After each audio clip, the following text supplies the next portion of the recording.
Finally दोस्तों फिर आ चुके हैं भोजपुरी के दबंग स्टार खेसारी लाल यादव का जानकारी लेकर। यहाँ दोस्तों मैं श्रवण कुमार, जो मेरे चैनल को सब्सक्राइब नहीं किए हैं सब्सक्राइब करें। भोजपुरी का हर एक खबर सबसे पहले मेरे चैनल से आता है। यहाँ दोस्तों वीडियो को बिना देर के शुरू करते हैं। भोजपुरी के दबंग स्टार खेसारी लाल यादव का एक सॉन्ग आने वाला है अनंता म्यूजिक से, जो कि उस सॉन्ग का नाम होली में हल्ला कर दे है, जो कि किसी कारण से वो गाना आने से रोक दिया गया है।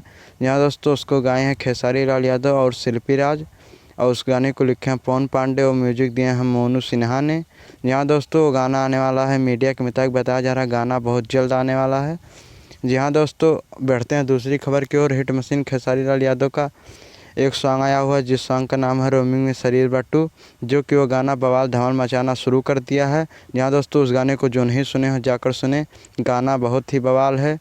यहाँ दोस्तों जाते जाते एक खबर हिट मशीन का और देना चाहता हूँ, जो कि एक सॉन्ग आने वाला है खेसारी लाल यादव का, खेसारी लाल यादव और नीलम गिरी का एक सॉन्ग आने वाला है फिर। यहाँ दोस्तों मीडिया के मुताबिक बताया जा रहा है गाना होली के बाद आएगा। जो मेरी वीडियो को लाइक करें, कमेंट करें, शेयर करें, सब्सक्राइब करें। धन्यवाद।